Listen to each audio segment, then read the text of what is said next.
So now in this video, we're going to make a voltage ramp using a current mirror. So I press that button and the voltage is going to rise. The main thing is that it is rising steadily. I'm going to try to pause it about halfway right there. We got 1 second per division, and you can see we got 1, 2, 3, 4, and 5 right there. 5 volts that it went up.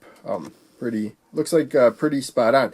Now I had some problems though.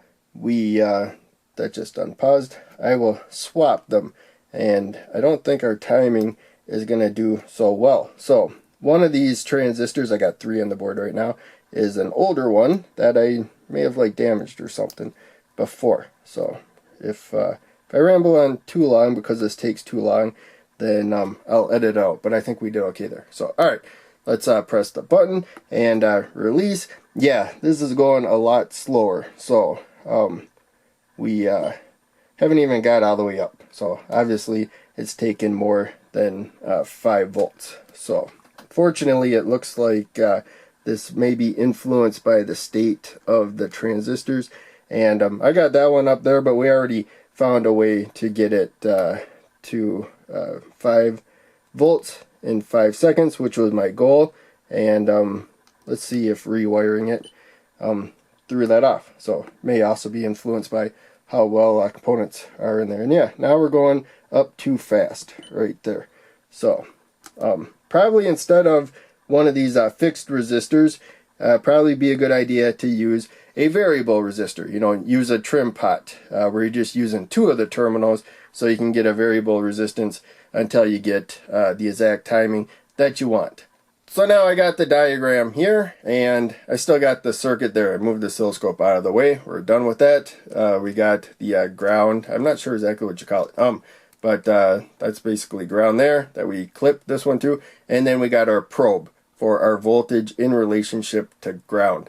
And so I just clipped that to that side of the jumper, and it's coming over there to the collector of a 2N3906. So these are PNP bipolar junction transistors, and we got one that is to set the current.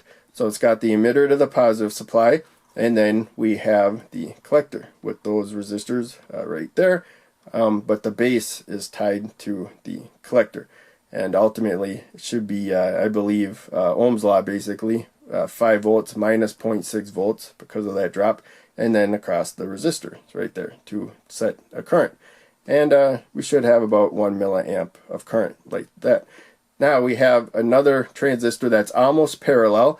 The connections are not the same. There is no connection to the collector of this one when it comes to the bases, but its base is tied to the collector of that one.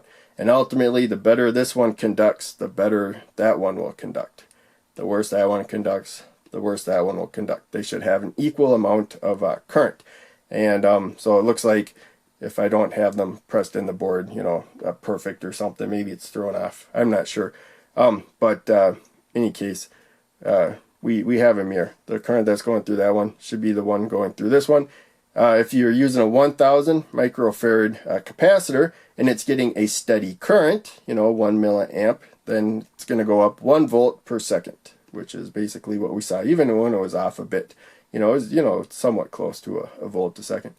And so that's what we saw. That voltage rise, steady current, the voltage rise. When you close the switch, that instantly discharges the capacitor. And so that's not a short circuit. I mean, it's a short from this point, but it's not a short from the positive supply because we have current limited to 1 milliamp of current.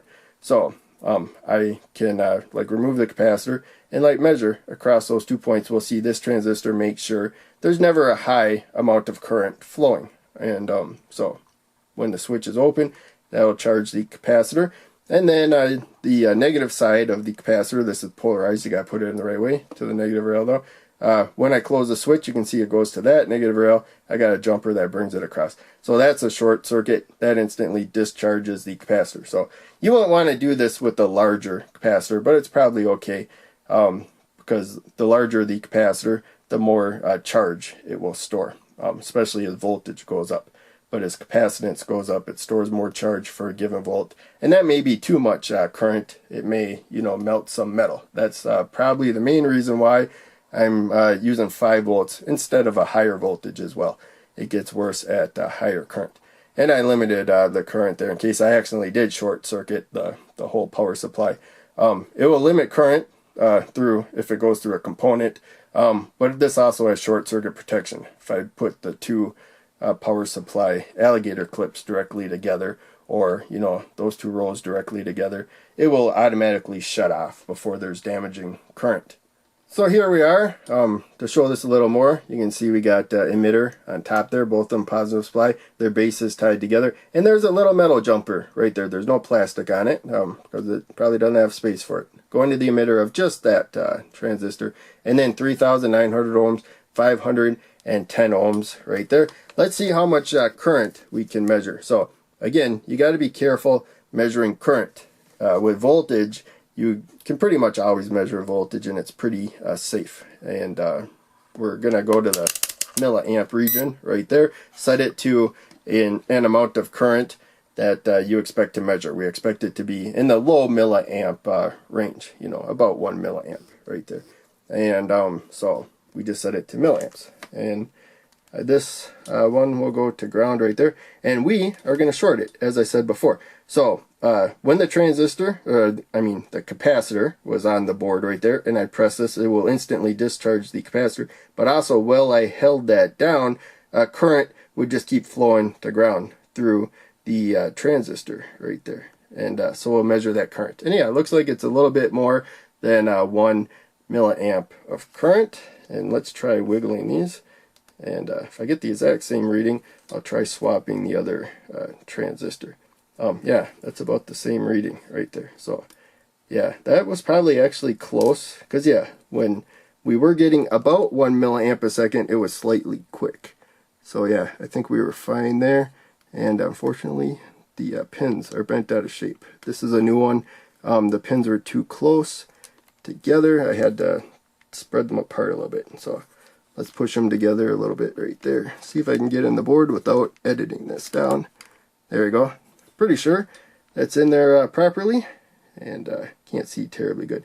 And now we got a lower current. So I was getting this before right there, 0.6. So yeah, it may be you need the right 2 capacitors, but also you can change it with the resistance right there. So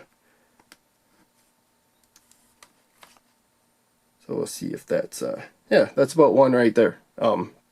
So I must have slid it in a little differently or something. It might be making contact a little bit differently or whatever.